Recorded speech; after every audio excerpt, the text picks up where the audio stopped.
Kalau mengawali ini karena ini kan komunitas rohani ya, jadi boleh nggak lebih dulu ada testimoni dari Pak Lo. Banyak orang yang nggak tahu sebetulnya. Dulu tuh Pak Lo tuh miskin ya, sangat nggak berpunya gitu. Tapi sekarang menjadi sosok Lo Keng Hong yang famous, terkenal, sukses, kaya, tapi sangat sederhana. Silakan Pak, mungkin bisa testimoni sedikit. Selamat pagi Bapak Ibu yang dikasihi oleh Tuhan Yesus Kristus. Di sini banyak sahabat-sahabat saya. Ada Bapak Pendeta Suyatna, ya, sahabat saya. Ada Pak Wito Mailoa, sahabat saya. 20 tahun yang lalu saya jadi nasabahnya Pak Wito di CIMB Sekuritas. Beliau 20 tahun yang lalu sudah jadi direktur di CIMB Sekuritas. Keren Pak Wito. Ada Pak Ciong Tony lagi, dari zaman dulu udah jabatannya udah presiden direktur di RDK ya, maupun di Sinhan ya. Tapi sekarang naik kelas Pak, jadi pemilik sekarang. Jadi owner dia. Puji Tuhan Pak Tony. Ada sahabat saya Pak Kusnanto yang sudah kenal saya 40 tahun lebih. Kalau tadi Pak Vincent bilang saya dulu orang miskin. Ah itu saksinya Pak Kusnanto, dia tahu saya orang nggak punya. Ya. Ya saya dilahirkan di Jakarta 67 tahun yang lalu. Waktu saya SD, sekolahnya di Sekolah Negeri 63 di Petekwan, Jalan Perniagaan. SMP juga di sana, SMP Negeri 63. Rumah saya, dulu saya tinggal sama nenek saya, rumahnya di Gang Petike. Masuk di dalam gang, jadi kalau Bapak Ibu tahu Gang Petike itu, Jalan Perniagaan lurus ke Angke, ke kanan Jelakeng, ke kiri Gang Petike di dalam gang. Rumahnya nomor 38, jadi gangnya masuk dalam sekali ya. Akhirnya rumah nenek saya itu ya di dalam gang ya mungkin 4 kali 10 meter. Akhirnya dibeli sama mertuanya Dr. Antonius yang dari Kalimantan Barat, ketua Full Gospel. Regional Presiden Kalimantan Barat. Ya, mertuanya yang beli ya, dijadikan gudang waktu itu. Itu udah peristiwa mungkin 40 tahun yang lalu kali ya. Ketika saya tamat SMA, saya tidak punya uang lagi untuk melanjutkan kuliah, jadi saya bekerja di bank. Diterima sebagai pegawai tata usaha, saya ingat gaji saya di Overseas Express Bank. Bapak-bapak yang sudah berumur pasti tahu Overseas Express Bank di Olimo itu. Pertama kerja tahun 79 tuh gaji saya 13.700 ya. Uang makan 1.300, uang makan dan transport, jadi kira-kira 50.000 lah. 79. Karena dari kecil nggak pernah pegang uang, nggak punya uang, jadi ketika dapat uang sebulan 50.000 happy, bukan main ya, happy. Punya uang. Ya. Cuma karena saya masuk dengan ijazah SMA, dan waktu itu juga bank tidak bertumbuh, jadi 11 tahun saya nggak pernah naik pangkat. Terus 11 tahun jadi pegawai tata usaha terus ya. Karena jadi pegawai tata usaha terus gaji kecil terus. Dari yang 50.000 tahun 79, tahun 90 baru 350.000. Ya 11 tahun nggak naik pangkat.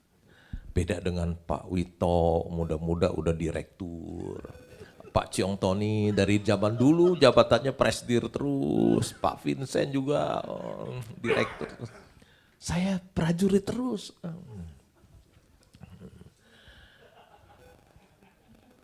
Tapi untung ada Pakto tahun 88, ya bank-bank baru diizinkan buka. Asing boleh membeli saham di Bursa Efek Indonesia, Bursa Efek Jakarta. Sehingga bank-bank baru mulai bermunculan. Saya yang dibayar kerendahan bisa minta harga tinggi ya. Kebetulan nasabah saya buka bank, diajak ya udah saya minta 1 juta plus uang kesehatan 50.000, jadi gaji saya naik 200%. Oh saya happy banget, udah kerja habis-habisan dah saya. Semua nasabah-nasabah yang kaya pasti saya dekatin, saya suruh deposito. Atau kalau yang butuh uang saya kasih pinjaman. Jadi kalau saya kumpul dengan bapak-bapak, saya cari nih yang kaya yang mana nih, saya dekatin. Supaya deposito di tempat saya, ya, bangun hubungan yang baik. Kasih bunga lebih tinggi, ya karena saya, itu kan bank yang baru. 38 tahun, 37 tahun yang lalu, pertama kali saya beli saham. Jadi saya suruh orang deposito di bank, tapi saya sendiri nggak pernah taruh deposito. Seperti orang sekarang banyak, suruh orang beli saham tapi dia sendiri nggak beli, bukannya kos-kosan gitu. Banyak tuh yang begitu. Saya juga gitu dulu, saya suruh orang deposito di bank, saya sendiri nggak pernah deposito. Uang saya beliin saham. Ya, saham. 30 tahun, 37 tahun kemudian, uang itu jadi besar. Jadi besar. Ya.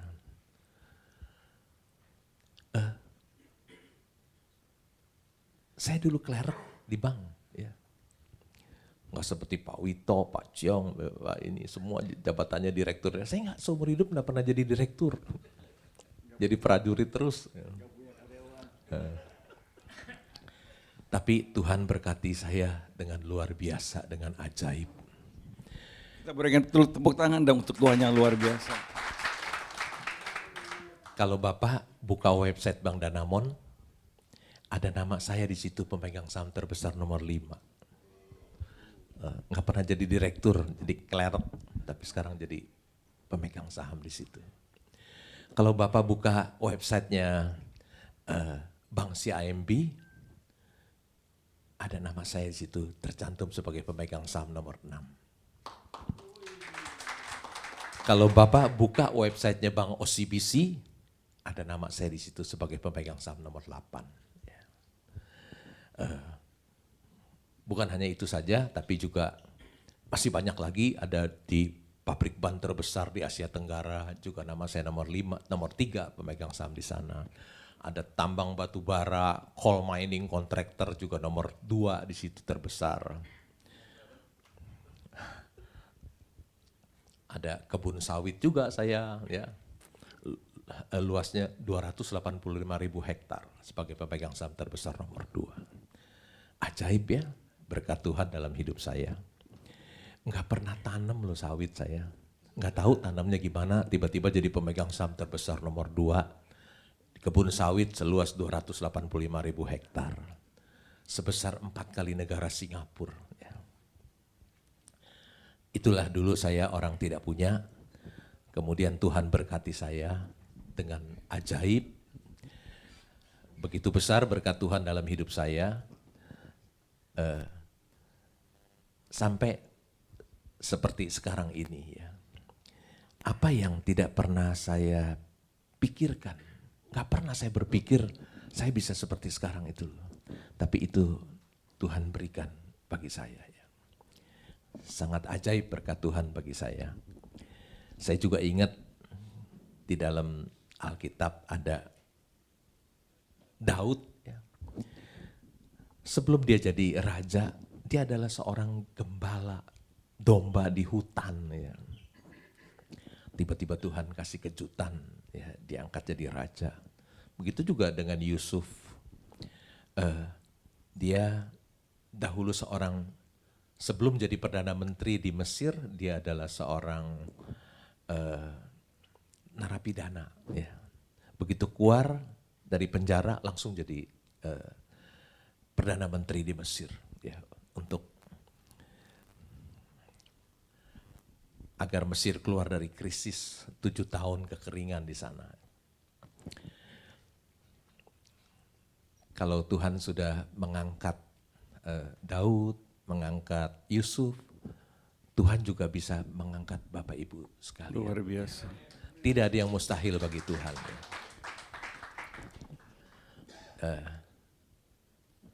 Kira-kira gitu Pak Baik. Vincent. Ya. Thank you Pak Lo. Berikan tepuk tangan. Satu kalimat mungkin boleh saya sampaikan adalah Tuhan menciptakan segala sesuatu indah pada waktunya. Saya ingin kasih selingan sedikit boleh ya. Satu, mengawali, menyertai apa yang Pak Lo tadi sampaikan, betul-betul bahwa Tuhan bisa mengangkat Daud, bisa mengangkat Yusuf, bisa mengangkat Lo Keng Hong, bisa mengangkat semua ini. Karena kita punya Tuhan yang ajaib. Ayo, indah rencanamu Tuhan. Teman-teman, tahu nggak bahwa judulnya ini sengaja dipilih supaya memang kita attract kepada karakteristik daripada Buaro. Spirit-filled investing. Nah, ada dua pengertian spirit-filled investing, yaitu investasi yang didasarkan passion, semangat, gairah. Itu pengertian pertama. Karena kalau orang betul-betul fokus sebagai investor, dia harus punya gairah, punya passion, ya. Belajar, membaca, kemudian membanding-bandingkan, baru memilih, itu adalah passion. Tapi di satu pengertian yang lain, spirit-filled investing itu berbicara tentang karakteristik daripada buah roh. Nah, saya ingin bertanya kepada Pak Alo nih ya. Buah roh yang kita kenal adalah kasih, sukacita, damai sejahtera, kesabaran, kebaikan, kemurahan, kesetiaan, kelemah lembutan, dan penguasaan diri. Apakah Pak Alo setuju dengan pandangan tersebut? Mana yang paling menonjol dalam pandangan Pak Alo dari 9 karakteristik buah roh itu di dalam investasi di pasar modal? Menurut saya yang paling penting yaitu kesabaran. Kesabaran. Buah Roh Kudus tentang kesabaran ketika berinvestasi di bursa saham. Karena bursa adalah perangkat untuk memindahkan uang orang tidak sabar kepada orang yang sabar. Di garis bawah itu. Bursa adalah perangkat untuk memindahkan uang orang yang tidak sabar kepada orang yang sabar. Oke. Jadi kalau Bapak Ibu tidak sabar, hati-hati, hartamu bisa pindah kepada orang yang sabar. Perangkatnya ada, Bursa Efek Indonesia.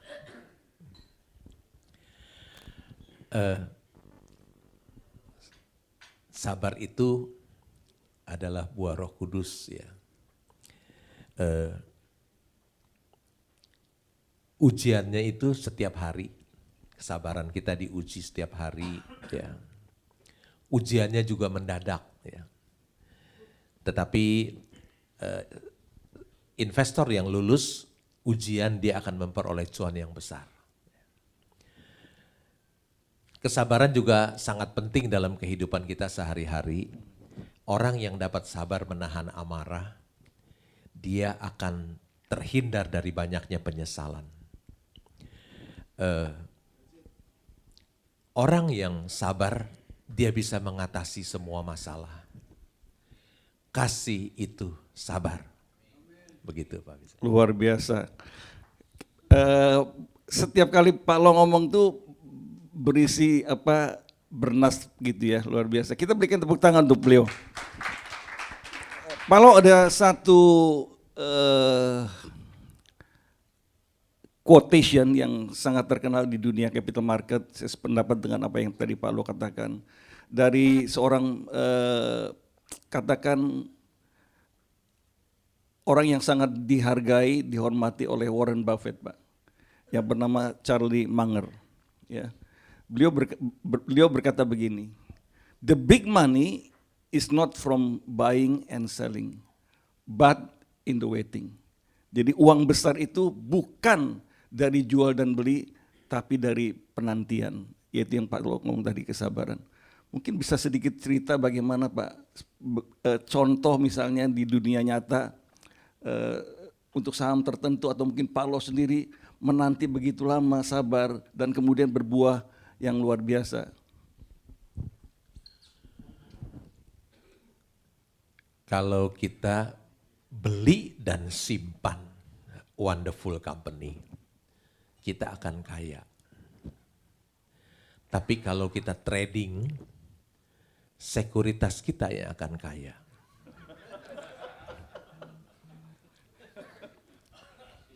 Iya. Karena ada orang yang beli saham, 1 menit kemudian sahamnya naik, dia jual lagi ya. Dalam 1 menit dia cuan, sekuritasnya juga cuan. Beli bayar fee, jual bayar fee dalam 1 menit ya. Berbeda dengan saya, beli bertahun-tahun gak jual-jual gitu. Sekuritasnya gak dapat fee dari saya. Ya.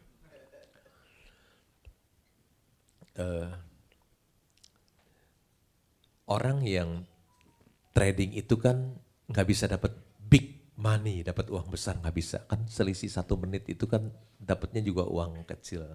Uang kecil bisa, uang besar nggak bisa. Uang besar itu baru didapat dari menunggu yang lama sekali ya. Misalnya kita beli wonderful company ya. Kan company itu kan bertumbuh, growing. Nah kita tunggu dia terus bertumbuh, labanya terus meningkat, otomatis harga sahamnya juga meningkat ya. Jadi growing rich with the growing company.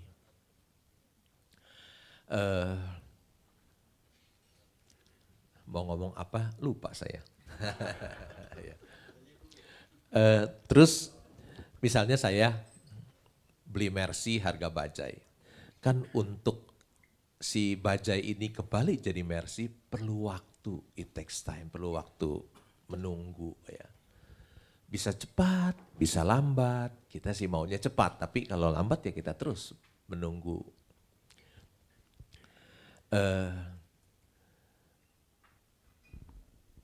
Kalau kita misalnya menanam sawit, ya, kan 4 tahun baru bertumbuh. Jadi selama 4 tahun itu kita harus beri pupuk, bayar gaji karyawan, harus dijaga, terus uang itu keluar terus. 4 tahun kemudian dia baru bertumbuh, baru menghasilkan. Jadi investasi juga demikian ya. Kalau kita ingin dapat uang besar, kita harus menunggu. Kecuali kita trading ya dapat uang tapi bukan uang besar. Begitu Pak Vincent. Nah mungkin dari pengalaman Pak Lo sendiri Pak, penantian berapa lama yang Pak Lo pernah alami dan bagaimana hasilnya? Mungkin bisa diceritakan Pak supaya. Ada yang cepat dan ada yang sangat lama. Yang cepat misalnya tahun 2016 ya saya membeli saham Indika Energy di harga 100-an ya, nilai buku 1.600. Ketika harga batu bara di $50 per ton, ya harga saham turun ke 100 padahal nilai buku per saham 1.600 per saham, harga saham cuma 100-an. Saya melakukan order beli ke broker saya, beliau MBA lulusan Amerika. Tapi mereka bilang, Pak jangan beli Pak, tambang batu bara masa depan suram. Ya. Memang pada waktu itu suram, tapi dia lupa. Batu bara itu komoditas harganya cyclical, naik turun. Habis turun dia akan naik, habis naik dia akan turun, turun akan naik ya. Saya bilang gak apa-apa, beli aja. Saya membeli, mungkin pada waktu itu saya jadi pemegang saham terbesar nomor 4 di Indika Energy. 2 tahun kemudian harga saham itu jadi 4.500 dan saya untung besar, itu yang cepat Pak. Itu yang cepat 2 tahun. 2 tahun. Okay. Ya. 45 kali tapi ya. 45 ya 4.500% dan jumlahnya size-nya juga besar. Ada yang lambat, udah saya pegang 22 tahun belum bisa saya jual. Nah ini tolong dicatat teman-teman, underline 22 tahun. Saya nggak bisa jual karena apa? Nilai buku per saham 5.000, harga saham 800. Nggak bisa jual, kemurahan ya. Memang 22 tahun yang lalu saya beli 250 kan nggak bisa jual, under value terus dong. harga sahamnya, nilai buku per sahamnya 5.000, harga sahamnya 800. Ya. Ini menghibur diri. Ya. Tapi saya pernah jadi pemegang saham Penin. Ya. Penin Finansial nomor 2 terbesar di Panin. Penin Finansial itu punya 2 perusahaan, Penin Bank dan Penin Daiichi. Kalau lihat di annual report 2021, saya pemegang saham terbesar nomor 2. Kenapa saya bisa jadi pemegang saham nomor 2? Mungkin karena pegang holding company-nya terlalu lama, ya sampai 20 tahun lebih, jadi saya tahu tentang Penin Finansial. Di annual report 2021 ada nama Lo Keng Hong sebagai pemegang saham terbesar nomor 2. Punya Penin Bank dan punya Penin Daiichi. Harganya under value sekali, gak pernah bagi dividen, tetap saya beli. Dihina-hina orang, ya. Yang hina orang-orang hebat. Ya. Wah, PNLF itu value trap katanya. Ada lagi orang yang jago di saham bilang, Hong lu beli saham Penin, Penin gak bakalan kasih lu cuan. Hina-hina orang. Tapi mujizat Tuhan terjadi. Mujizat Tuhan terjadi. PNLF yang 170, tiba-tiba ada isu Penin Bank mau diakuisisi oleh MUFG. PNLF yang 170 naik jadi 775. Saya keluar semuanya, jadi 0 barang saya habis semua. Bukan 22 tahun, itu belinya nggak lama. Yang 20 tahun holdingnya dari PNLF itu. Ya. Jadi begitu Pak Vincent, ada yang cepat, ada yang lama. Jadi kesabaran kita yang dibutuhkan Pak Vincent. Baik. Ya memang teman-teman di Amsal kan mengatakan orang yang sabar melebihi seorang pahlawan, ya, mesti garis bawahi. Nah, Pak Lo cukup menarik sekali, ini bukan rekomendasi untuk beli, tetapi sebuah pelajaran. Kita katakan kita nggak mau ada inisial-inisial, memang BCA itu kan IPO kan tahun 2000 ya, harganya 1.400, kemudian telah mengalami split sampai 40 kali sahamnya, artinya 40 kali. Nah, saham sekarang ini kan 8.000, jadi kalau saya hitung itu 228 kali. Kalau sempat 10.000 itu 280 kali, betul ya Pak Lo? Nah mungkin Pak Lo bisa cerita sedikit tentang menanti ini, bayangkan. Tadi Pak Vincent jelaskan kalau kita beli Bank BCA katanya ya, tapi ini bukan rekomendasi membeli atau menjual, ini contoh kasus saja. Beli 1.400 kalau 8.000 kali 40 kali kan 320.000 sekarang. Itu untungnya tadi Pak Vincent berapa? 228 kali atau 22.800% kira-kira ya. Kalau kita investasikan 1 miliar, 26 tahun kemudian jadi 226 miliar. Ya. Ini kisah nyata. Ya. Mungkin Bapak Ibu berusaha mati-matian siang malam, belum tentu uang Bapak 1 miliar jadi 226 miliar. Tapi kalau Bapak investasikan di wonderful company seperti BCA, uang itu jadi 226 miliar dan Bapak nggak usah kerja apa-apa. Tiap hari tidur saja, tidur saja. Tiap hari hidup santai, tidur ya. Tidur dan hidup santai, nggak usah kerja siang malam.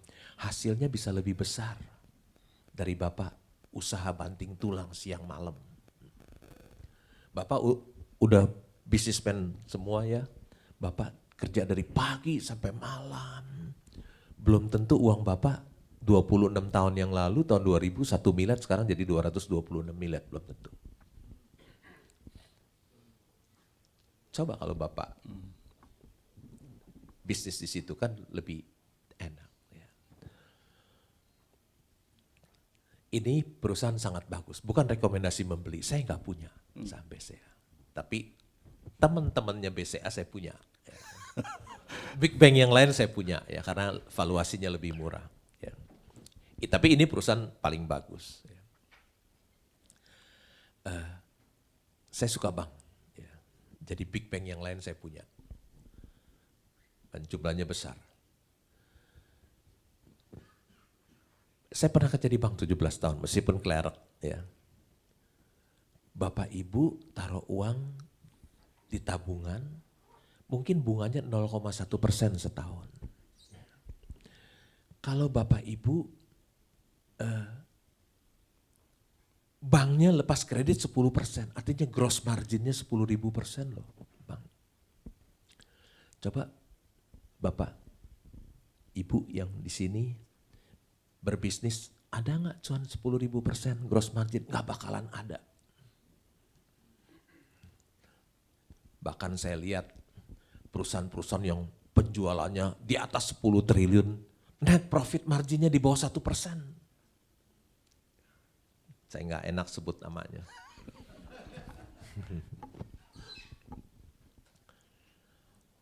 Jadi bisnis bank itu paling enak. Kalau saya nih disuruh usaha, usaha. Net profit marginnya berapa sih? Mendingan saya ikut wonderful company aja, profit marginnya gede dan saya nggak usah bisnis capek-capek lagi, tidur. Saya tidur aja. Jadi begitu Pak Vincent. Baik, nggak usah juga nanam sawit tapi punya ribuan saham, ribuan lahan sawit ya Pak ya. 285.000 hektar Pak. Kali 5% ya Pak Lo ya. Oke, teman-teman jangan menganggap bahwa investasi itu harus punya uang besar. Ini mesti saya garis bawahi ya. Jadi minimum investasi itu 1 lot atau 100 lembar. Ya, catat baik-baik 100 lembar, 1 lot. Kalau harganya itu 50, yang misalnya ada saham yang 50, itu hanya cukup 5.000 ya. 100 kali 50. Nah kalau tadi contoh saham BCA 1.400 per lembar, 1 lot minimal kan investasi itu 140.000 teman-teman ya. Jadi jangan bilang kalau investasi di saham tuh harus jadi orang kaya, enggak. Mulai nabung dengan uang yang kecil berapapun yang Anda punya, tapi itu uangnya harus uang yang free ya, uang yang free ya Pak Lo ya. Mungkin bisa kasih garis bawah Pak Lo, jadi jangan pernah ngutang. Setuju nggak Pak? Setuju, saya nggak punya hutang. Karena orang yang berhutang itu adalah budak si pemberi hutang. Amsal 22 ayat 7 ya Pak Lo ya. Baik, nah Pak Lo kan terkenal sebagai tokoh atau investor guru dalam value investor atau dikenal sebagai value investor. Apa yang membuat Pak Lo memutuskan sebagai value investor tetapi bukan sebagai trader? Seorang value investor itu dia selalu membeli sebuah perusahaan yang nilai pasarnya jauh lebih murah daripada nilai wajar perusahaan. Artinya saya membeli Mercy yang dijual di harga bajai. Di dunia nyata tidak ada. Tapi di bursa saham ada Mercy yang dijual harga bajai. Tetapi juga harus hati-hati, di bursa lebih banyak bajai yang dijual harga Mercy. Itu di garis bawah itu. Hati. Banyak bajai tapi dihargai Mercy, bahaya Tapi itu. ada juga Mercy yang dijual harga bajai. Artinya saya membeli satu perusahaan yang harga pasarnya jauh lebih murah daripada nilai wajar perusahaan. Beli Mercy harga bajai. Contohnya, Kalau Bapak Ibu buka website dari perusahaan gas negara, ada nama saya sebagai pemegang saham nomor 7 di situ. Nomor 8-nya BlackRock, fund manager terbesar. Masukin aja PGN shareholder, di situ ada nama saya nomor 7. Dulu saya beli ketika ada isu gagal serah kepada Gunvor, harga sahamnya dari 1.800 turun ke 1.100. Nilai pasarnya kira-kira jadi 27 triliun. 27 triliun. Sedangkan kita tahu perusahaan gas negara ini beli Pertagas $1 miliar. Dia beli Saka Energy $1 miliar. Kalau kita lihat di kasnya ada $1,2 miliar, udah $3 miliar, sedangkan itu cuma 25 triliun. 3 miliar dolar kan udah 50 triliun. Ya. Belum dia punya pipa gas sepanjang 35.000 kilometer. Panjangnya seberapa sih 35.000 kilometer? Gratis tuh 35.000. Panjangnya kira-kira dari ujung barat ke ujung timur Indonesia 10 kali 35.000 kilometer.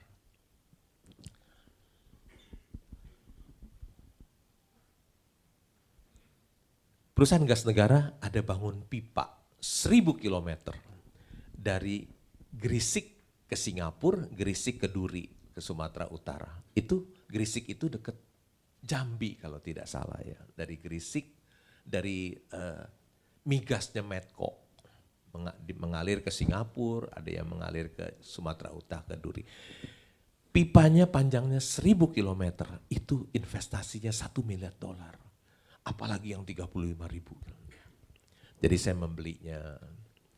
Kemudian orang lihat, oh labanya cuma $400 juta, $400 juta setahun. Perusahaan gas negara. Orang lupa, padahal labanya sebetulnya $800 juta. Kenapa? Karena ada penyusutan $400 juta. Kalau penyusutan kan nggak ada uang keluar. Labanya 400 tapi sebetulnya 800 karena yang uang penyusutan itu kan larinya ke kas. Nah ini kasnya gede ya, ada $1,2 miliar. Gitu. Jadi kira-kira begitu.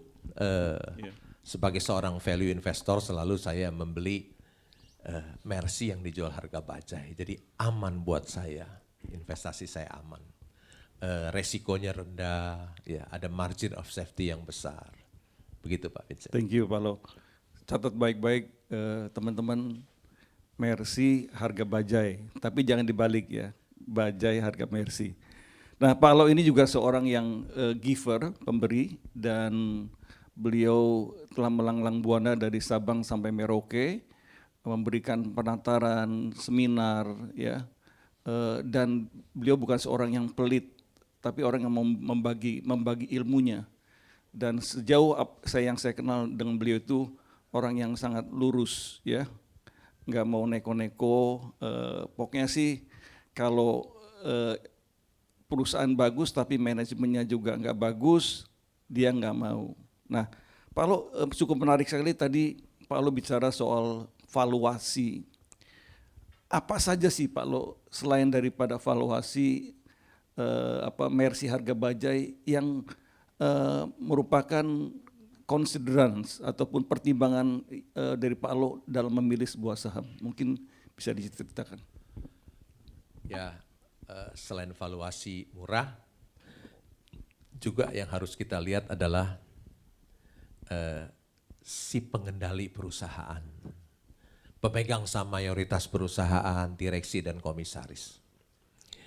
Kalau mereka bukan orang yang baik dan jujur, jangan pernah dibeli. Ya. Kalau mereka bukan orang baik, bukan orang jujur yang suka mengambil uang perusahaan untuk memperkaya dirinya, cuannya habis terus, nggak pernah bagi dividen, jangan pernah beli. Jangan pernah beli. Kalau saya ada membelinya itu karena kesalahan saya. Salah lihat orang saya. Saya kira orang baik, ternyata tidak. Yang kedua, belilah bidang usaha yang baik, yang bagus, yang cuan besar. Jangan kita membeli satu perusahaan yang usahanya bersaing dengan produk dari China. Nah, susah, nggak bisa cuan, barang mereka lebih murah dari ongkos produksi kita. Ya. Belilah perusahaan-perusahaan yang jual produknya ke China dan India. Apa sih itu? Contohnya batu bara. Ya. Batu bara itu bisnisnya bagus karena dibeli oleh China dan India. China penduduknya 1,4 miliar, India 1,4 miliar, dua negara 2,8 miliar beli batu bara. Makanya orang yang punya tambang batu bara itu masuk ranking orang-orang kaya di Indonesia. Bahkan ada satu orang yang pernah jadi orang terkaya di Indonesia karena punya tambang batu bara. Yang kedua, juga beli misalnya perkebunan kelapa sawit. Itu juga dibeli sama China dan India. Kenapa? Karena tanam sawit di India dan di China tidak bisa tumbuh. Hanya bisa tumbuh di tropis, Indonesia, Malaysia bisa tumbuh. Jadi kita beli perusahaan yang usahanya dibeli oleh China dan di India, bukan jadi pesaing dari China. Itu untungnya besar-besar nanti kelapa sawit ya. Nah, saya bersyukur ya jadi pemegang saham kebun sawit nomor 2 saat ini terbesar, memiliki kebun sawit 285.000 hektar. Sebesar 4 kali negara. Singapura belum pernah tanam sawitnya, nggak tahu cara tanam sawit, nggak tahu pemupukan juga nggak tahu jagain kebun sawitnya supaya tidak dicuri orang gimana, besar sekali 4 kali negara Singapura seperti itu. Begitu Pak Vincent. Jadi tadi ada beberapa kriteria pemilihan saham dari Pak Lo. Oh iya.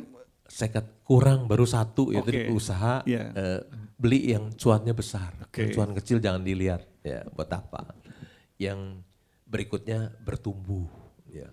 Saya pemegang saham dari bank-bank besar ya, bukan BCA, tapi BCA kan labanya 60 triliun, tapi saya punya bank yang lain yang labanya 50 triliun, bank-bank besar ya. Labanya besar dan bertumbuh. Ya, enak banget ya, udah cuannya besar, growing lagi perusahaannya bertumbuh. Yang terakhir, beli perusahaan yang dividen yieldnya juga besar. Ya, tapi ini bukan kriteria, saya banyak beli sampai Ninpet nggak bagi dividen, saya tetap beli karena terlalu murah. Ya. Beli kalau bisa yang ada dividen yield yang besar. Sekarang bank-bank besar itu dividen yieldnya bisa 8-9%. Ya. Kalau Bapak Ibu sekarang deposito paling 4%, dipotong pajak 20% tinggal 3,2. Beli big bank dapat 8%, 9% net. Belum kalau harga sahamnya lagi turun 40%. Kalau dia balik ke harga semula ada capital gain 65%. Ya. Dan big bank ini kalau saya lihat 20 tahun, kalau dia turun dia akan kembali naik lebih tinggi dari sebelumnya. Ketika dia turun dia akan naik kembali lebih tinggi dari sebelumnya. Jadi kita kira-kira kriterianya itu Pak Vincent. Bagus sekali. Nah itu teman-teman di underline ya, apalagi April dan Mei itu adalah musim bagi dividen. Di underline ya, underline garis bawahi apa yang dikatakan oleh Pak Lo Keng Hung tadi. Nah kalau saya boleh simpulkan supaya teman-teman juga lebih fokus ya. Dalam berinvestasi itu ada 6 faktor, 6G saya katakan. G yang pertama adalah good management. Ya, tadi Pak Lu bilang jangan investasi kalau perusahaan bosnya pembohong, suka ngibul dan sebagainya. Good management. Yang kedua adalah good industry. Ya, bidang usaha yang bagus. Tadi kalau bisa jangan saingan dengan Cina lah, tadi kata Pak Lo. Ya. Yang ketiga, good growth, ya, pertumbuhannya bagus sekali tiap 3 tahun terakhir naik. Yang keempat, good profit, ya, profitnya besar, udah profit besar, seperti punya mesin pencetak uang ya Pak Lo ya. Apalagi dia bertumbuh. Nah, G yang kelima adalah good valuation. Tadi yang Pak Lo cerita, Mercy harga bajai, jangan dibalik, bajai harga Mercy. Dan yang keenam terakhir adalah good dividend. Ya, jadi 6G. Jadi itu kriterianya. Betul ya Pak Lo? Betul Pak Vincent. Oke, Betul. baik, thank you Pak Lo. Oke, kita lanjut. Pak Lo ini kalau diundang oleh Full Gospel itu, saya siap Pak Vincent kalau ke Full Gospel. Kita berikan tepuk tangan dong untuk Pak Lo. Ini ambasadornya FGBMFI loh. Ini mungkin sudah dijawab, tapi mungkin perlu penegasan Pak Lo. Berapa lama minimal waktu yang Bapak butuhkan dalam berinvestasi supaya hasilnya maksimal Pak? Apakah tendensi itu ada pada investor muda sejauh yang Pak Lo ketahui? Kan ini fenomena nih. Anak-anak muda sekarang banyak yang kaya tapi cepat-cepat semua investasinya. Gimana Pak Lo? Cepat tapi bisa juga bohong. Itu di garis bawah. Kan kita kan belum lihat portofolionya. Dan kalau dia punya uang 1 triliun kan namanya nggak pernah muncul ada di website perusahaan publik. Buktiin dong. Dia punya si A bilang 1T, si B bilang 1T. Namanya saya lihat di perusahaan publik nggak ada di mana-mana. Garis bawah itu teman-teman. Ya jangan sampai kena flexing. Iya. Oke, silakan Pak Lo. Mereka biasanya flexing seperti itu karena pengen jualan kelas. Jualan kelasnya mahal-mahal, dari cuan dari jualan kelas. Tadi pertanyaannya apa Pak? Saya lupa. Berapa lama minimal waktu yang dibutuhkan? Iya. Minimal, kalau kita berinvestasi minimal, hasilnya juga minimal. Kalau kita berinvestasi waktu yang maksimal, hasilnya juga maksimal Pak. Jadi tergantung waktu. Jadi kalau kita beli wonderful company, tentu dia bertumbuh itu kan perlu waktu. Jadi kalau kita hanya siapkan waktu yang sedikit, yang minimal, ya hasilnya juga minimal. Siapkan waktu yang banyak, maksimal, menurut saya hasilnya juga jadi maksimal, jadi besar. Ya. Orang yang terhebat di dunia, Warren Buffett, terkaya di dunia, hasilnya hanya 20% setahun. Jadi kalau beliau bisa 500 juta jadi 1 triliun, Warren Buffett putus nggak ada apa-apanya. Ya. Jadi saya kasih tahu, Warren Buffett yang uangnya 150 miliar dolar sudah dapat dan hasilnya hanya 20% per tahun. Kira-kira begitu. Baik. Pak Lo juga dikenalkan sebagai seorang pembelajar ya Pak ya. Suka buka-buka laporan keuangan. Mungkin bisa sedikit kasih kita gambaran apa yang Pak Lo kerjakan hari demi hari Pak sebagai seorang investor tulen. Kalau kita-kita ini masih kerja kan. Kadang-kadang jadi komisaris, jadi presiden, direktur. Kalau Pak Lo kan nggak punya kantor, nggak punya karyawan, nggak punya hutang.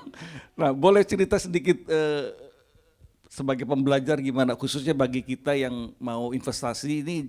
Kadang-kadang gini Pak Lo, banyak orang bilang, kasih tahu gue dong tipsnya apa. Dia nggak pernah belajar gitu loh. Nah kalau yang ngasih tipsnya salah, ya udah kebablasan masuk ke jurang. Iya, gitu. masuk sama-sama masuk ke jurang. Ya, dibohongin juga bisa. Dibohongin juga bisa. Jadi saya sudah berhenti di bank sejak bekerja 17 tahun, tahun 96 saya berhenti, jadi sekarang sudah 30 tahun. Ya. Saya tidak bekerja di mana-mana 30 tahun. Jadi saya work from home 30 tahun and work from anywhere. Ya. Jadi saya nggak punya kantor, ya. Jadi orang-orang sejak COVID work from home, tapi saya sudah dari tahun 96 work from home. Ya, saya nggak punya kantor, nggak punya karyawan satupun, nggak punya produk yang dijual, nggak punya partner, nggak punya bos satupun, dan nggak punya hutang. Ya. Setiap hari saya jam 6 pagi, saya bangun, saya ambil koran 4 di depan rumah saya. Bapak Ibu sudah nggak langganan koran ya, saya masih ada loper koran loh, antar ke rumah saya. Masih bayar 995.000 sebulan. Ya. Bapak Ibu udah baca yang gratis saja dari handphone kan. Saya sudah 35 tahun langganan koran berhenti, sayang rasanya ya udah terusin aja deh. Nggak seberapa juga 995.000 dibandingin ada satu berita yang bagus yang dapetan kan cuannya bermiliar-miliar ya. Jadi nggak ada artinya. Ya udah. Misalnya pagi-pagi baca renungan, banyak sekali renungan ya di handphone kita. Setelah itu saya baca koran. Baca koran, 4 koran, saya baca laporan keuangan. Saya duduk di taman di rumah saya setiap hari dari jam 6 sampai jam 9. Reading and thinking, baca. Setelah saya baca koran, saya klik di Google. Karena saya bacanya perusahaan publik, yang keluar perusahaan publik semua saya baca. Kalau ada yang menarik, saya buka laporan keuangan, oh nggak menarik ya udah. Ada yang menarik pasti saya cek laporan keuangannya. Itu yang saya lakukan dari jam 6 sampai jam 9. Dari jam 9 sampai jam 4.15 kalau ada saham yang menarik, saya pelan-pelan membeli dari rumah. Pelan-pelan saya beli akumulasi. Tahu-taunya udah 5% terbuka ya. Atau saham saya udah beggar ya, ada saham saya yang sudah beggar. Ketika April harganya 4.700 sekarang 10.000, beggar saya jual pelan-pelan. Bapak Ibu tinggal tebak aja April 4.700 sekarang 10.000 lebih, saya jual take profit pelan-pelan. Lumayan jumlah sahamnya ada 34 juta saham, lumayan. Pelan-pelan take profit. Itu saya lakukan sampai dari jam 9 sampai jam 4.15 market tutup. Begitu market tutup saya tidur. Saya tidur ya. Karena kan saya work from home, tinggal masuk aja ke kamar tinggal tidur. 1-2 jam saya bangun, saya mandi, makan, mulai lagi reading and thinking saya baca lagi. Ya mungkin 3 jam. Jam 11 saya ngantuk, saya tidur. Jadi terus rutin seperti itu. Saya hampir tidak pernah dugem. Ini perlu digaris bawahi nih. Nggak pernah dugem. Digaris seperti bawahi. rutin terus ya. Terus tiap hari hanya di rumah terus ya. Kira-kira begitu Pak Vincent. Baik. Tiap hari terus rutin, nggak berubah begitu terus ya. Makasih Pak Lo. Ini pembelajaran yang bagus sekali untuk kita semua ya. Pagi-pagi renungan harian, makan firman dulu, baru kemudian pembelajaran karena beliau seorang investor, dipelajari melalui 4 koran ya. Nah istilahnya itu RTI teman-teman. Singkatan daripada reading, thinking, and investing. Jadi ini untuk para yang mau jadi investor, tolong jangan hanya tanya tipsnya apa dong, tapi perlu reading, thinking, dan investing. Kalau itu diterapkan di area spiritual bagus sekali ya Pak John Thompson. Kita akan menggenapi the kingdom of God lebih cepat. Baik, oke kita lanjut lagi. Pak Lo, situasi sempat kemarin juga kan ketar-ketir indeks drops luar biasa sampai 8.715, sekitar 9% ya kalau dari 8.900-an. Nah, apakah pernah Pak Lo merasa takut dan emosi saat pasar bergejolak, saat pasar indeks juga drop so much? Gimana? Apakah pernah mengalami seperti itu?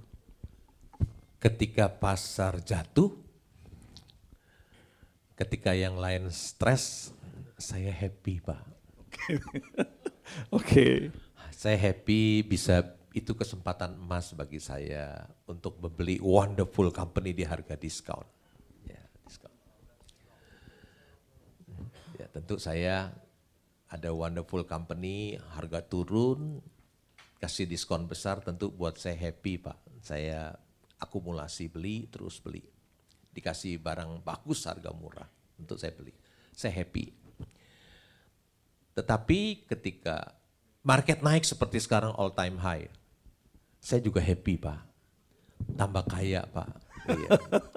Jadi kalau turun saya happy, itu kesempatan emas buat saya. Kalau dia naik all time high juga saya happy, saya tambah kaya karena saham-saham saya pada naik semua. Begitu Pak Vincent. Baik, oke, saya sudah menjalani beberapa pertanyaan supaya suasana lebih panas.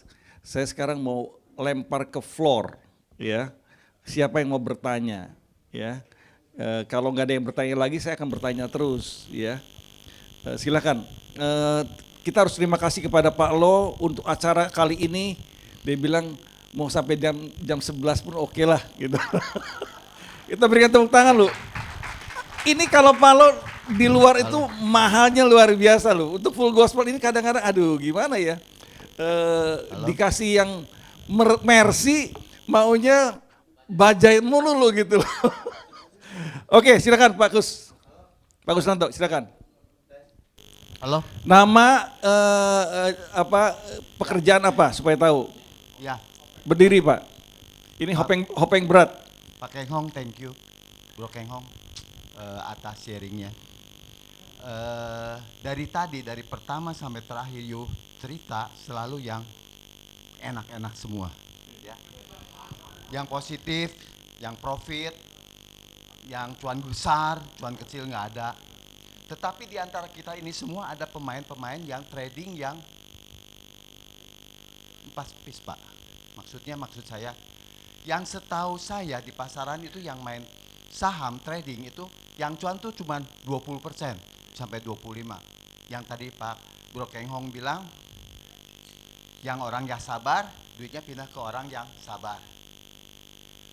Saya pengen Pak Bro Keng Hong tolong kasih tahu tip bagaimana bagi orang yang sudah empas-empis, yang sudah habis, yang sudah modal 1M tinggal 200, yang modal 500 tinggal 50 juta, itu banyak banget bro.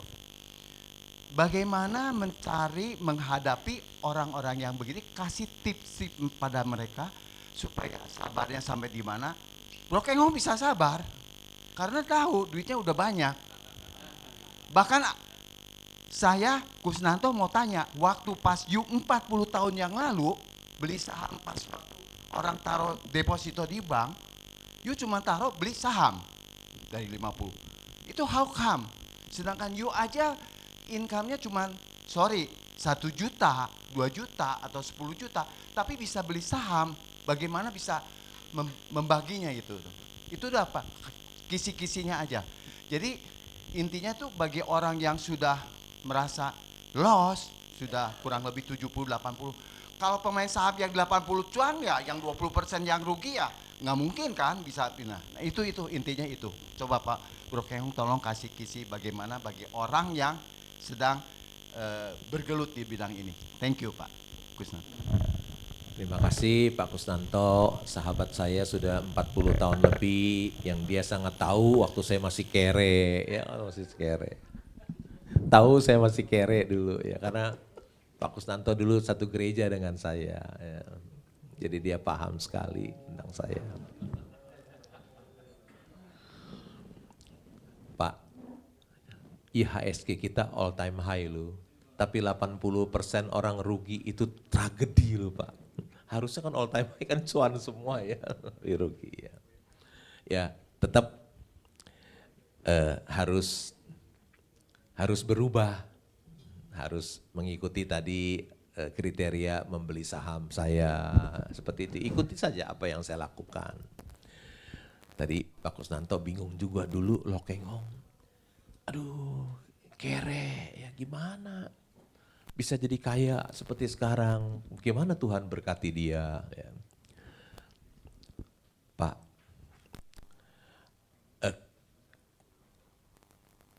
jangan meremehkan orang yang punya uang 1 juta, Pak, yang gaji 1 juta. Saya dulu hidup hemat dan sederhana, sampai sekarang keterusan Pak Kusnanto ya.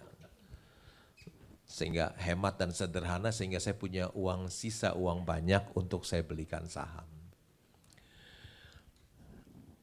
Gimana caranya? Kalau kita punya uang 1 juta, setiap tahun kita naikin 1 kali lipat, itu 20 tahun kemudian jadi gede loh Pak Kusnanto.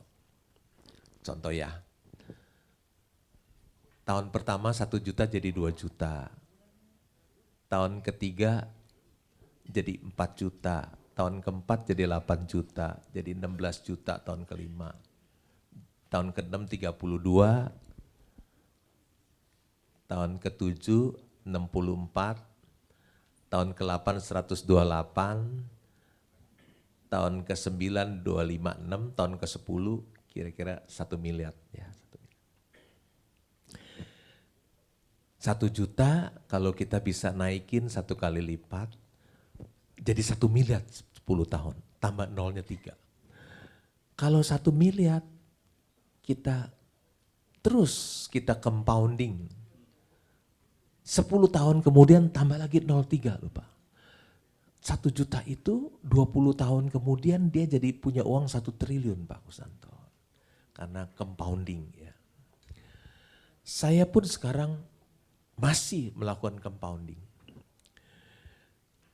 Sekarang 99,5% penghasilan saya belikan saham kembali. Yang saya pakai hanya 0,5% untuk hidup saya. Saya sedang melakukan compounding. Semoga satu hari tambah besar dan tambah besar. Begitu Pak Kusnanto. Ya. Jelas ya Pak. Poin saya gini Pak.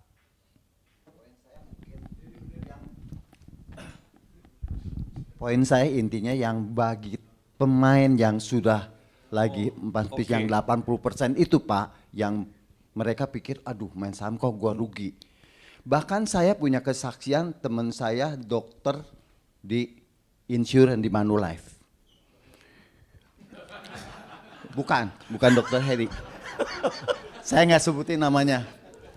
Beliau main saham, pertama cuman sekitar, saya sebutkan angkanya di kantor tuh, ini contoh soal ya, 50 sampai 200 juta. Setelah itu dia pindah ke satu perusahaan di mana bosnya pemain saham yang cukup besar. Dan dia ditempel terus karena bos atasan dan bawah main terus sampai akhirnya minus. Minus sampai 400 sampai 500 juta. Dia bicara sama saya. Saya sekarang main saham Oktober, Desember ini saya mau cut loss. Saya nggak mau main saham lagi. Waktu dia kalah, ketemu lagi Januari, itu 2019, ini 2020. Dia bilang begini, Pak Kus, gua nggak bisa berhenti. Karena gua bilang, gua udah kalah nih, 400, 500. Bos gua bilang, lu kalah 400, ini gua kalahnya udah hampir 2M. Lu nggak ada apa-apanya. Ya, jadi dia main terus. Itu 2019, 2020. Orangnya sehat, dokter itu udah kurang lebih kerja hampir di Manulife tuh kurang lebih 25 tahun. Saya kenal baik dia karena sering lunch. Bahkan saya ajak lunch juga dia nggak bisa karena ada bosnya, nggak bisa di dep. Akhirnya pada tanggal Februari itu, Maret itu dia kena COVID. Karena COVID, dia karena pusing because istrinya pun nggak tahu bahwa dia bisa kalah sampai begitu besar. Oke, pertanyaannya adalah bagaimana? Pertanyaannya, Ya. pertanyaan saya itu sampai game over, Jadi akhirnya dalam 1 bulan dia pusing pass away. Balik lagi ke pertanyaan saya, Pak Keng Hong sekarang punya duit, Bro Keng Hong punya duit, taruh duit beli saham lagi, taruh 20 tahun. It's okay. Oke. Buat you. Tetapi buat sebagian besar itu nothing, Pak. Jadi dia main-main, 2 tahun, gua trading, gua cuan notiau satiau, ya cepet ambil lagi karena gua pakai. Mungkin dia nggak duit yang tadi Pak Vincent bilang, duitnya bukan duit diam gitu, duit. Tapi panas. duitnya kan mungkin dia diputerin sambil dagang, sambil main saham, jadi pakai.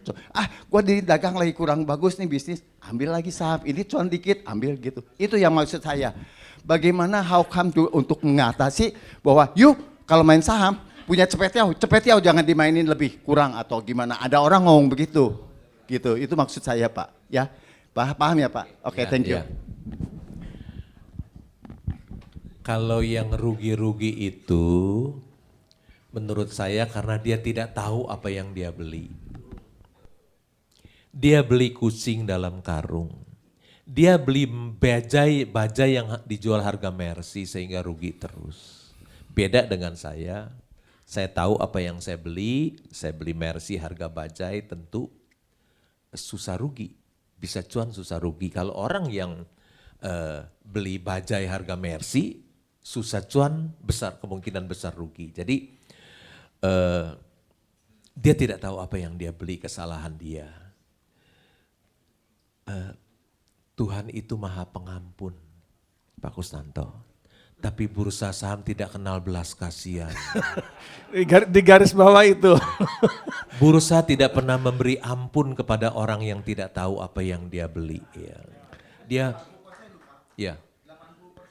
karena itu semua, ya. Karena dia tidak tahu apa yang dia beli. Dia beli bajai harga Mercy, dibohongin influencer.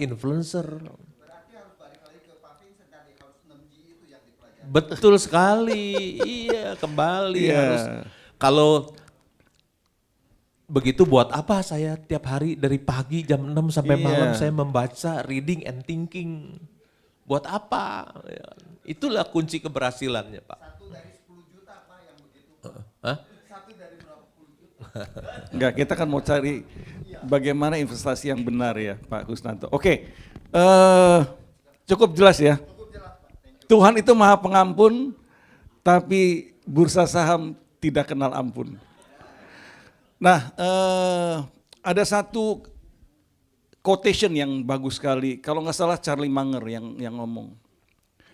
Risk comes from not knowing what you are doing. Jadi risiko itu muncul ada ketika kita tidak tahu apa yang kita lakukan. Yaitu beli kucing dalam karung. Itu di garis bawah itu Pak Kus. Ya. Risk comes from not knowing what you are doing. Oke, ada pertanyaan lagi dari floor? Silakan. Kalau nggak ada saya akan tanya Pak Lo terus. Bagi teman-teman yang karena ada meeting ataupun ada pertemuan bisnis, silakan lo kalau mau meninggalkan ini ya. Silakan. Pagi Pak Lo. Selamat pagi. Pertanyaan saya, saya perkenalkan nama saya Gito, usaha saya di supplier mesin dan engineering company. Pertanyaan saya, bagaimana cara mengatur komposisi modal kita untuk masuk dalam saham dan bagaimana berapa persen yang harus kita cadangkan untuk kita membeli ketika market crash? Seperti Pak Lo bilang happy kalau saham turun itu waktunya membeli, tapi pada saat itu kan uang kita udah ada di emiten, ada di pasar ya, udah kita belikan saham. Kita harus cadangkan berapa persen untuk kita bisa membeli ketika market turun, Pak Lo. Oke. Terima kasih. Clear, Pak Gito, silakan Pak Leo. Terima kasih Pak Gito. Rambutnya sama-sama saya Pak, putih. Berarti tambah wise ya Pak ya. Berapa yang harus kita sisihkan? Uang kita yang sisakan. Pak, akhir tahun 2025, 29 Desember, saya lihat di Kesei, custody. Ya. Saya lihat portofolio saya 99,8% ada di saham. Jadi nggak punya sisa uang lagi, hanya sedikit untuk saya hidup aja. Saya lihat di Kesei, udah 99,8% ya saham saya, uang saya ada di saham semua. Ya. Tidak apa-apa karena pegang saham kan sama juga pegang uang cash. Saham itu very liquid. Kita jual hari ini 2 hari kemudian uang itu udah masuk ke rekening kita ya. Jadi saya nggak pegang uang cash juga nggak apa-apa. Saya pegang saham kan sama juga pegang uang cash. Saya jual 2 hari kemudian masuk ke rekening saya. Akhir tahun 99,8% semua dipot. Begitu masuk awal tahun saham naik terus ya, naik terus. Puji Tuhan. Jadi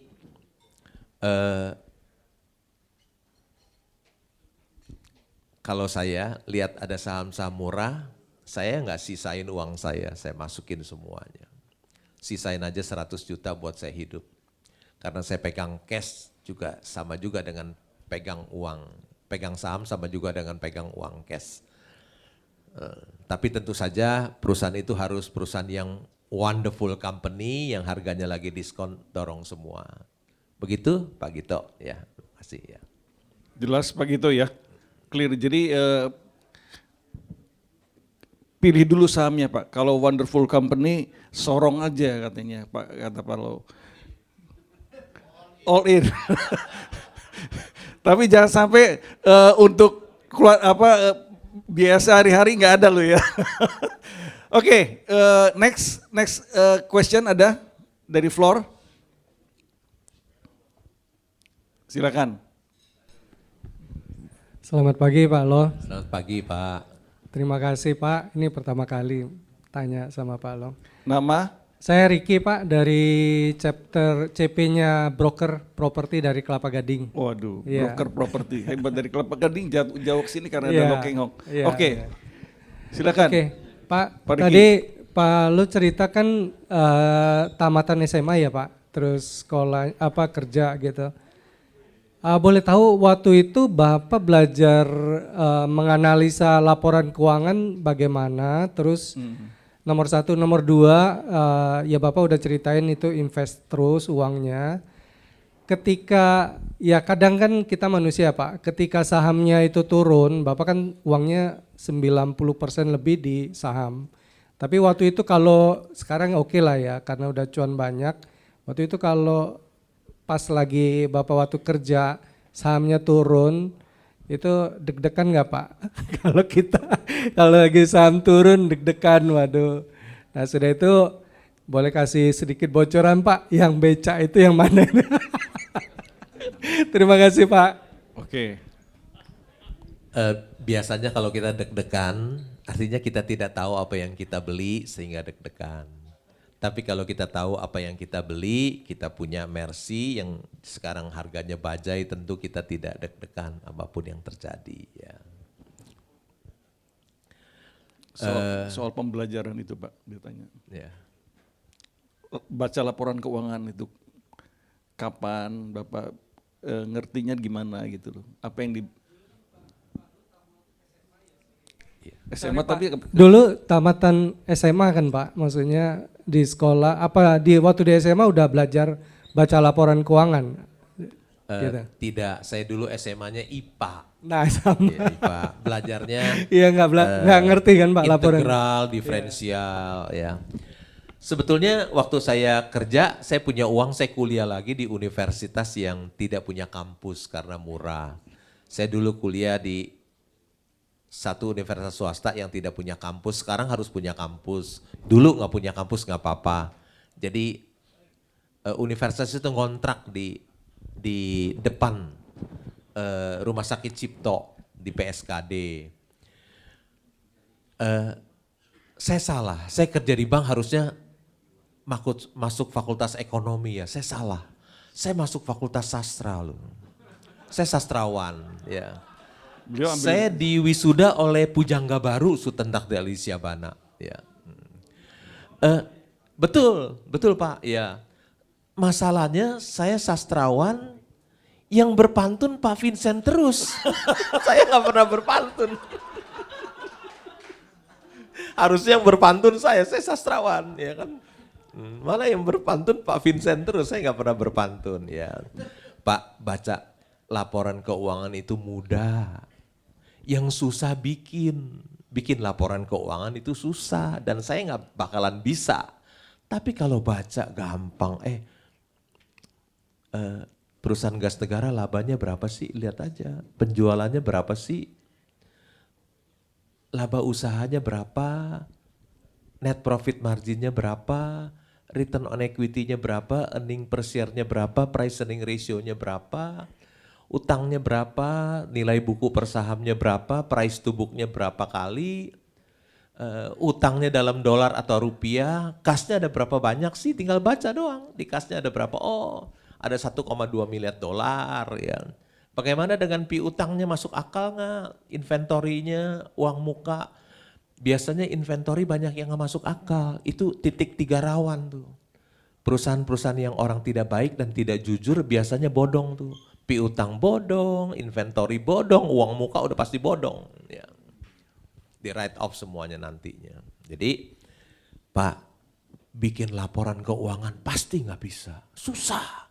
Tapi kalau baca gitu, aduh mudah. Lulusan SD juga bisa, cuman baca doang, oh labanya berapa, penjualannya berapa. Jadi gitu ya Pak. Nggak perlu S1 ya Pak? Enggak. Teman saya banyak yang cuman tamatan SD jadi kaya di saham. Tamatan SMA juga banyak yang jadi kaya di saham. Ya, mudah sekali. Karena beli saham itu kan hanya lihat PI rendah, price to book rendah. Yang dibutuhkan hanya tambah, kurang, bagi, kali, dan persentase aja. Nggak usah pakai integral, diferensial, pakai kalkulus, nggak usah, semua sederhana. Gitu ya Pak? Oke, tambah, bagi, kali, dan persentase. Atau Pak Hendrik mau tanya tuh katanya. Berikan saya pertanyaan banyak nih katanya. Silakan Pak Hendrik. Ya, terima kasih Pak Vincent. Terima kasih Pak Lo. Jadi gini, saya baru mulai main, ini telat banget nih. Ini baru Oktober 2022 baru mulai main saham, invest di saham. Jadi gini, maksudnya mengenai money management lah. Maksudnya kalau Pak Lo kan tadi masukin 99%. Nah, tapi kalau kita kan uangnya kalau terbatas, itu kan kalau dia tiba-tiba jatuh mendalam, itu money managementnya kan maksudnya kita nggak bisa beli lagi, berarti kan harus space mungkin 50% atau space 40% untuk tunggu saat dia jatuh mendalam baru kita masukin lagi. Nah ini kan kalau masukin 90%, kita nggak ada duit lagi untuk average. Itu gimana? Maksudnya itu nggak cocok mungkin bagi yang baru gitu. Iya, kalau misalnya ini kan kalau saya menemukan wonderful company yang sedang terdiskon 42,5%, tentu saya harus dorong semua. Karena nggak mungkin saya mengharapkan dia turun lagi ke bawah. Malah berpotensi dia naik, iya. Jadi saya punya keyakinan saya nggak menunggu dia jatuh lagi baru saya beli. Ya.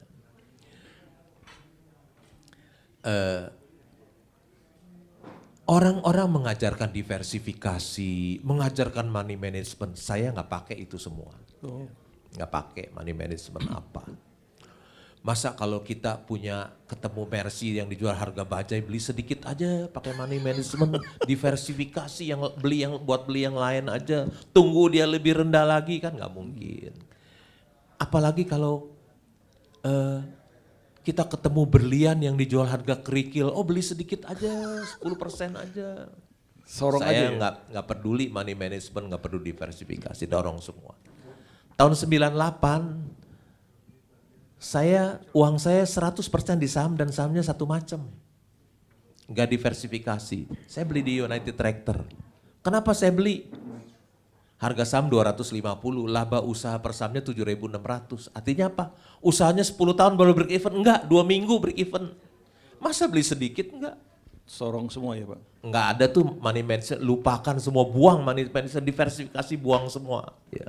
Saya dorong 100% uang saya dan satu macam. Laba usaha 7.600 per saham, harga saham 250, 2 minggu break even. You mau usaha apa yang bisa 2 minggu break even? Nggak ada, saya dorong semua. 6 tahun kemudian saya jual 15.000. Itu pun salah loh saya. Itu baru PI 2 kali. Saya jual. Habis saya jual tahun 2004. Dia jadi 600.000. Berapa tahun kemudian kan dia sekarang udah split 11,4 kali ada right issue. Ya, jadi buat saya kalau ketemu Mercy harga bajai, apalagi berlian harga kerikil, money management tuh nggak ada, diversifikasi nggak ada, dorong semua. Gitu ya Pak. Oke, berikan tepuk tangan. Luar biasa, sangat banyak clue-clue dan kata-kata bijak ya. Brother Hendrik cukup jelas ya. Jadi sorong aja kalau ada yang berlian harganya kerikil. Sama seperti tadi United Tractor ya, luar biasa sekali. EPS-nya 7.500. Harganya 240. Break even 2 minggu. Itu berlian harga kerikil. Oke, Pak Lo, saya seling lagi dengan saya. Bagaimana pandangan Pak Lo tentang investasi di emas, perak atau kripto? Emas all time high, 4.500 lebih per troy ounce. Bagaimana pandangan Pak Lo? Tadi saya sebutkan uang saya 99,8% ada di saham. Saya nggak punya kripto, nggak punya emas. Saya ngomong kripto dulu deh ya. Kenapa saya tidak mau beli kripto? Karena kripto tidak ada underlying. Kalau saya beli saham bank kan ada banknya. Yang labanya setahun 50 triliun, yang bagi dapat dividen yield buat saya 8-9%. Ya. Sedangkan kalau kripto kan nggak ada underlyingnya. Nanti kalau turun nggak ada underlying kan bisa jadi 0 tuh sampai turun. Ya. Juga kripto itu tidak produktif. Kalau kita beli saham perusahaan publik, kan perusahaan publik menghasilkan produk dan jasa bagi hidup kita. Ya. Ketika kita bangun tidur, kita ke toilet, kita lihat toiletnya merek Toto, oh itu produk dari perusahaan publik. Ketika kita minum, kita lihat, oh itu Le Mineral, ada Cleo, itu juga perusahaan publik. Bukan rekomendasi membeli atau menjual karena saya nggak punya saham itu. Cuma contoh soal saja. Habis kita minum, kita mandi, kita pakai sabun Lux, sabunnya para artis, kita pakai shampoo Sunsil, kita cuci baju pakai Rinso, itu produk dari Unilever, perusahaan publik. Hampir seluruh keluarga di Indonesia pakai produk dari Unilever, tapi saya juga nggak punya karena ini perusahaan bagus yang valuasinya mahal. Ya. Habis dari itu kita makan, misalnya kita makan Indomie, wah itu enak dan murah. Ya. Sebungkus paling nggak sampai 5.000, itu juga produk dari Indofood. Pabrik mie instan terbesar di dunia. Bukan rekomendasi membeli, saya juga nggak punya. Coba contoh aja. Jadi perusahaan publik itu menghasilkan produk dan jasa bagi hidup kita. Ya, sampai malam kita tidur, rumahnya di mana? Bumi Serpong Damai, itu juga perusahaan publik. Rumahnya di mana? Kelapa Gading, itu juga perusahaan publik. Tinggal di mana? Alam Sutra, itu juga perusahaan publik. Ya, dari pagi sampai malam kita pakai perusahaan publik. Perusahaan publik juga banyak menciptakan lapangan pekerjaan. Ya. Astra Internasional ada karyawannya 300.000. Belum dia punya dealer, dia punya supplier. makin banyak lapangan pekerjaan tercipta, makin sejahtera bangsa dan negara kita. Perusahaan publik juga adalah pembayar pajak yang besar. Ya. Pembayar pajak, royalti, cukai dan lain-lain. Ya. Setahu saya gudang garam itu bayar 2 tahun bayar cukai itu hampir 15 triliun. Sampai 150 triliun. Pajak untuk pembangunan, untuk membantu rakyat miskin, membayar gaji dan lain-lain. Ya. Jadi perusahaan publik itu produktif sedangkan kripto tidak produktif. Juga kripto dipakai untuk kejahatan. Ya. Orang-orang punya uang yang nggak bisa taruh di bank lari ke kripto. Hasil kejahatannya, hasil korupsi atau apa, taruh di kripto ya. Berikutnya saya juga orang gaptek. Saya kalau taruh di saham triliunan saya nggak takut, enak tidur. Hocia hokun tidur enak, makan enak. Lu taruh orang gaptek seperti saya taruh uang triliunan di kripto di dunia maya. Ada jutaan hacker yang mau rampok itu duit, aduh serem banget. Jadi saya nggak pernah, jadi tetap saya pegang saham. Sebetulnya pegang emas lebih baik. Saya juga nggak beli emas ya. Kenapa emas baik? Tahu nggak?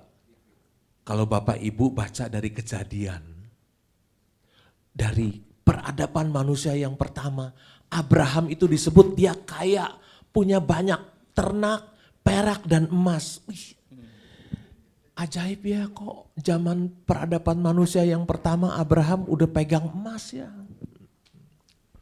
Terus waktu Tuhan Yesus lahir orang Majus kasih persembahan apa? Emas, perak dan mur. kemenyan dan mur. Ya, emas bernilai ya. Sekarang emas lagi naik. Kenapa naik?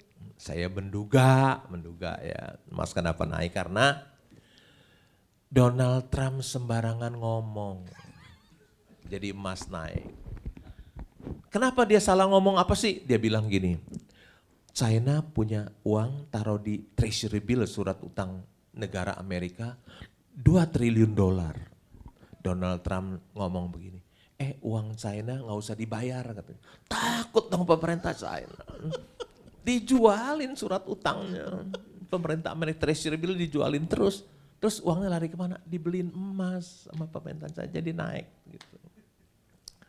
Kalau bukan pemerintah China yang beli emas juga nggak bisa naik emasnya. Kira-kira gitu. Jadi saya tidak beli kripto, tidak beli emas. Bagi saya saham is the best choice, pilihan yang terbaik bagi saya Pak Vincent. Thank you Pak Lo. Tadi di underline teman-teman yang untuk penggemar kripto ya, ada 3 alasan yang tadi bagus sekali. Tidak punya underlying assets, tidak produktif, dan sering dipakai di dalam kejahatan. Perlu di underline ya. Emas tadi biblical karena disebutkan juga di Alkitab, tapi Pak Lo tetap nggak investasi di emas ya Pak ya? Enggak Pak, bagi saya saham adalah yang terbaik bagi saya. Saham adalah yang terbaik. Pak Lo, bagaimana pandangan Pak Lo atau pernah nggak Pak Lo investasi di IPO Pak? Mungkin bisa dikasih pandangan Pak Lo. Sudah 30 tahun lebih nggak beli IPO. Oke. Ya. Alasannya? Karena apa? Alasannya pengusaha itu jual saham di bursa, nggak mungkin jual Mercy dia dijual harga bajai. Kalau bisa bajai dia dijual harga Mercy Pak. Jadi nggak ada barang murah di sana. Kalaupun saham itu naik, teman saya setor IPO 3 miliar, dapatnya 19 juta, kurang dari 1%, buat apa juga? Setor 3 miliar dapatnya 19 juta. Buat apa cuma 0,6%. Jadi saya sudah 30 tahun nggak beli saham IPO Pak Vincent. Hanya yang di pasar sekunder saja. Oke, bagus sekali ya. Karena banyak kan IPO itu kan apa kerikil harga berlian. Sorry. Oke. Ada pertanyaan dari teman-teman? Selamat pagi Pak Vincent, terima kasih. Nama saya Edwin Pak. Saya mungkin banyak sekali perbedaan dengan bapak-bapak semua karena background saya di perminyakan Pak. Oke. Saya di offshore. Saya tertarik memang jobnya dengan Pak Lo ini hampir sama dengan saya sebagai clerk administration Pak. Oke. Saya mau bertanya, saya usia sekarang 55 tahun. Kira-kira pandangan Pak Lo tapi dengan saya yakin sih, cuma saya ingin jawaban dari Pak Lo. Sudah terlambat enggak dengan saya background sekarang 55 tahun ini dan dengan modal ya pas-pasan gitu untuk masuk dalam dunia saham dan perlu belajar tentunya tadi. Tapi saya kuat banget tadi ada firman yang dibilang tadi itu kesabaran dan tidak dugem. Ini saya pegang. Wow. Saya pegang itu Pak, karena memang saya yakin modal dengan Tuhan itu plus kita pribadi full heart lah, full power gitu. Thank you Pak, terima kasih Pak. Oke, Pak Edwin. Apakah masih belum terlambat? Tidak ada kata terlambat Pak Vincent. Tidak ada kata terlambat ya. Bapak kan Pak Edwin umurnya 55. Warren Buffett kan umurnya 95. Jadi masih ada 40 tahun lagi. Masih ada kesempatan 40 tahun. Partnernya Cari Mangga meninggal usia 99. Ya, jadi Bapak masih banyak kesempatan. Ya. Kalau Tuhan berkati Bapak, tidak ada yang mustahil. Ya. Oke. Yang mustahil Pak. Ya. Jadi tidak usah juga ngelihat jumlahnya Pak Edwin. Tadi jelas satu lot itu 100 lembar. Jadi Bapak nanti lihat aja saham yang tadi Mercy ya harganya bajai, banyak di capital market ya. Beli 1 lot, 2 lot kelipatan 100. Oke, mungkin saya ingin minta pertanyaan dari Pak John Thompson nih. Seorang lawyer, juga pengajar spiritual, menyikapi spirit field investing ya. Mungkin Pak John bisa berikan 1-2 kata atau pertanyaan juga boleh, statement juga boleh. Silakan. Apa ya? Dikaitkan dengan buah roh itu Pak John.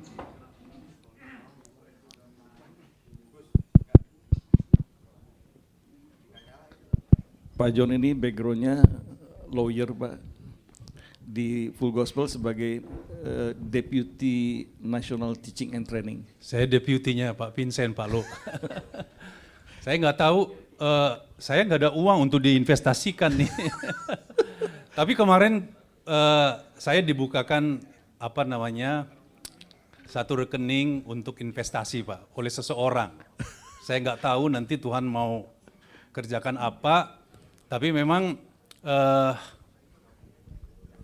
yang tadi saya pikirkan adalah bahwa ketika Tuhan memberkati kita itu pasti punya tujuan. Sepakat ya? Sepakat. Bukan hanya sekedar untuk investasi atau supaya kita kemudian mendapatkan uang. Tapi yang saya tahu sampai saat ini bahwa Tuhan ketika memberkati itu punya tujuan. Jadi artinya saya tidak di bidang investasi karena saya lawyer Pak Lo, dan saya sudah menginvestasikan apa yang saya dapatkan. Tapi kemarin saya sudah buka rekening untuk investasi. Saya nggak tahu nanti Tuhan mau kerjakan apa. Saya selalu percaya bahwa Tuhan memberkati itu dengan berbagai cara. Dan hari ini saya mendengarkan cara yang ya kalau Tuhan mau berkati ya terlalu bisa, ya terlalu mudah kalau Tuhan mau berkati kita. Jadi saya melihat bahwa cara investasi adalah cara yang sangat bisa, sangat mungkin, dan kita sudah mempunyai contohnya yaitu Pak Lo. Walaupun ada contoh 80% yang yang gagal. Tentu kita kalau orang pilihan Tuhan, kita bukanlah orang-orang yang gagal itu gitu. Jadi itu yang saya lihat, nilainya adalah saya akan saya akan Tuhan bawa untuk dalam investasi ini, karena Tuhan memberkati kita kan ketika kita tidur. di mana ya? Saya lupa ayatnya. Ada. Dan itu ada di Pak Lo gitu ya. Iya. Tapi tentu bukan bukan niat untuk mendapatkan laba, tapi saya berniat untuk tujuan. Karena saya sama Pak Vincent keliling dunia Pak untuk memberitakan firman Tuhan ke kemana-mana. Dan saya rindu kalau bisa Pak bersama-sama Pak Lo juga kita bisa keliling dunia kemana-mana. Tuhan Yesus memberkati. Oke. Thank you Pak John untuk statementnya, penguatan bagi kita semua ya. Diberkati untuk memberkati, disembuhkan untuk menyembuhkan, diselamatkan untuk menyelamatkan. Oke, saya buka 2 pertanyaan lagi, setelah itu kalau nggak ada kita akan tutup ya. Semua ini direkam teman-teman ya. Nanti bisa diulang lagi di rumah rekaman itu ya. 2 pertanyaan lagi, kalau nggak ada ya nggak apa-apa. Pak Benny Martin, ini silakan Pak Benny Martin. Selamat pagi Pak Lo, Benny Pak, saya Selamat Pak. pagi Pak Benny. Izin bertanya Pak, Bapak dulu pernah cerita tentang saham bumi Pak, yang tadi diungkapkan sama Dr. Heri. Coba Bapak bisa berikan gambaran pengalaman Bapak dulu beli saham bumi. Pernah dulu saya ngelihat YouTube-nya Bapak, bertahun-tahun Bapak ngalamin bumi. Dan bahkan Bapak datang ke situ, ke RUPS, tapi nggak ada harapan. Dan tiba-tiba sekarang saham bumi naik Pak. Saya ingin mendengarkan opini Bapak saja Pak. Itu yang saya ingin tanyakan dari Bapak. Terima kasih. Terima kasih. Ya dulu saham bumi pernah dari 50 naik ke 8.700. Kemudian tahun 2008 dia turun ke 510. Dan saya tidak punya uang lagi, uang saya sudah habis, tapi saya tahu teman saya punya klien Astra Internasional. Dan Astra itu suka beliin anak perusahaannya, saham-saham anak perusahaannya. Saya kebetulan punya Astra Otopat. Astra Otopat itu tidak liquid. Jadi ketika saham turun, saya punya turunnya sedikit karena kan nggak liquid, nggak ada yang main Astra Otopat. Dulu waktu itu tidak liquid, sekarang udah liquid. Saya datang ke tempat dia, Pak, Bapak kan kliennya Astra Internasional, Pak saya punya saham Astra Otopat. Tolong jualin dong ke Astra, di harga pasar aja. Dia bilang, oke Pak, dan udah saya dapat duit. Duit saya beli saham bumi loh, dorong semua juga. Di 510, habis kan dari 87 turun ke 510, saya dorong semua 570, 510. Dorong semua. Besokannya turun 385, nggak punya duit lagi. Ya. Ternyata 385 itu harga terendah dia naik. Keluar 3.300 keluar cuan. Dia turun lagi 1.000. Saya buyback 1.000. Murah, pernah jual 300. Sekarang 1.000 ya beli lagi deh, beli. Turun 900 beli, 800 beli, 700 beli, 400 beli, 300 beli, 200 beli, 100 beli, sampai 50. Dari 1.000 sampai 50. Terus saya tanya pialang saya, uang saya sisa berapa sih di kamu? Ada 9 miliar Pak. Oh ini beliin semua ada 180 juta beli. Habis saya beli di suspend loh, ada tuntutan pilot. Waduh pada uang saya banyak lagi di situ ya, banyak sekali. Ada di situ, portofolio saya mayoritas ada di saham bumi. Ada teman saya di sekuritas lain bilang gini, Hong, nama kamu beredar di luaran, kamu bangkrut loh Hong. Saya bilang, Her, lu kan tahu Lo Keng Hong gak punya utang, masa orang gak punya utang bisa bangkrut sih. Lu jangan bilang saya bangkrut, lihat tuh di Petrosi tuh masih ada nama saya sebagai pemegang saham di situ. 285 harganya. Her, lu jangan lihat Petrosi 285, itu harga tidak wajar. Nilai buku per sahamnya aja 2.000, harga saham 200.000 itu harga tidak wajar, Her. Waduh, semua di bursa bilang, kali ini Keng Hong kena. Ya, sepandai-pandainya tupai melompat, hari ini dia jatuh juga. Ya. Wah, semua direktur-direktur sekuritas ya, pada happy lihat saya susah. Seperti iklan rokok, bunyi senang lihat orang susah, susah lihat orang senang. Wah, dia senang lihat saya susah. Ada direktur utama sekuritas, ayahnya meninggal, saya datang. Kan yang datang direktur-direktur semua. Wah, mentertawakan saya. Dia senang lihat saya susah. Dia tanya, Hong gimana Bumi? Udah tahu Bumi lagi gocap.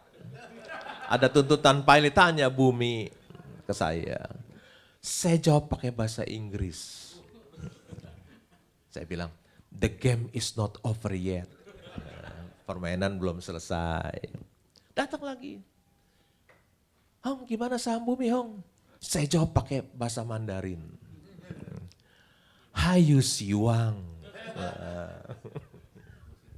Masih ada harapan. Mujizat terjadi, Tuhan tolong saya lagi kembali. Tuhan kembali tolong saya. Itu saham 1 juta umat loh.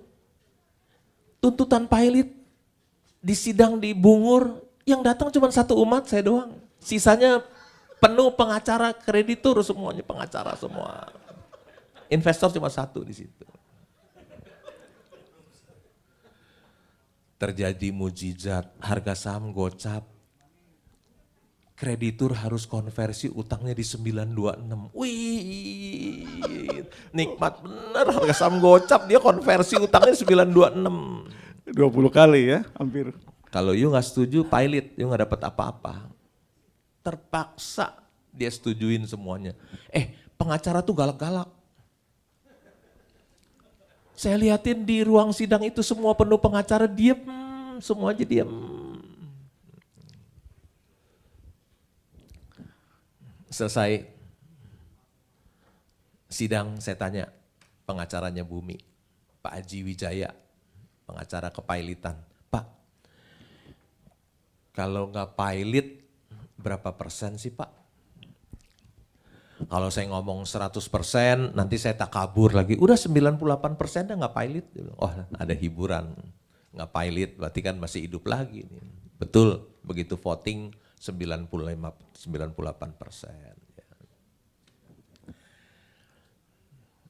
Kemudian utang-utang kreditur dikonversi, harga saham gocap, utangnya dikonversi di 926. Ditambah harga batu bara yang $50 naik lagi ke 100. Waduh, begitu suspendnya dibuka naik ke 500. Kita keluar aja udah. Selamat Tuhan kembali tolong saya. Kita berikan tepuk tangan. Ya. Kedua kali cuan lagi saham Bumi. Waktu itu di 54, tahun 2022 kayaknya ya, 54. Harga sahamnya, harga batu bara $450 per ton. Pasti Bumi cuan gede. Ya. Tapi ingat jumlah sahamnya masih 20 miliar. Ya, masih 20 miliar. Belum ada right issue. Masih 20 miliar saham. Saya beli, bener. Dia dari 54 naik ke 180. Tiba-tiba right issue di 120, jumlahnya ratusan miliar lembar. Udah saya buang aja 180, terserap. Masih naik lagi 200 ya. Sekarang jumlah sahamnya banyak, kalau nggak salah 330 miliar lembar, kalau nggak salah dulu 20 miliar. Jadi saya udah nggak mau beli lagi. Saya nggak beli saham Bumi meskipun naik. Kenapa? Orang fundamental. Ya. Lihat laba kuartal kedua, kuartal ketiga 2025, labanya 0. Ya udahlah, orang-orang main naik, nggak apa-apa, saya nggak ikut main. Ya. Kira-kira gitu ya. Jelas ya, Benny? Oke, the last questions kalau ada? Kalau nggak ada, saya ingin menyimpulkan beberapa hal dan setelah itu Pak Lo juga akan menyanyikan sebuah lagu untuk kita semua. Teman-teman, kalau kita simak dari awal sampai dengan akhir, ya banyak kebenaran-kebenaran rohani diungkapkan dalam talk show ini. Jadi jangan nanti ada komen-komen kok acara rohani diisi oleh investasi. Kalau Anda teman-teman simak, banyak sekali special truth yang diungkapkan di acara ini, ya. Mulai dari hutang, Amsal 22 ayat 7, lalu dari kesaksian Paulo sendiri, ya. Bagaimana Tuhan itu ajaib, ya, mujizat nyata. Tapi seseorang yang saya tahu, Paulo itu pekerja keras. Dia bukan hanya, memang betul Tuhan memberkati ketika tidur, tapi jangan lupa loh, dia memberkati orang yang dicintainya ketika tidur. Jadi behavior kita, sikap kita, karakter kita mesti benar. Dan tadi kita dengar kesaksian daripada beliau, gak pernah beliau itu dari sehari-hari itu ya, untuk hidup yang nyeleweng-nyeleweng, ya. Hidupnya lurus, benar, jujur, dan senantiasa mau berusaha mencari yang terbaik dengan RTI tadi, reading, thinking, dan investing. Dan beliau juga seorang yang generous, ya, yang membagi ilmunya banyak kalangan dari Sabang sampai Merauke, ya, beberapa kalangan, bukan hanya universitas, tapi juga di kalangan marketplace, ya. Jadi teman-teman, tadi dikatakan oleh Pak Lo juga, Tuhan itu Maha Pengampun, tapi bursa saham tidak kenal ampun. Bagi orang-orang yang tidak tahu. Risiko muncul ketika kita tidak tahu apa yang kita lakukan. Itu berlaku baik itu di dalam dunia usaha, di keluarga maupun di dalam pelayanan. Ya, banyak sekali special truths yang diungkapkan, dan sekali lagi kita harus terima kasih kepada seseorang Lo Keng Hong yang punya nilai Kristiani dan seorang investor yang mengaplikasikan nilai-nilai itu di dalam investasinya.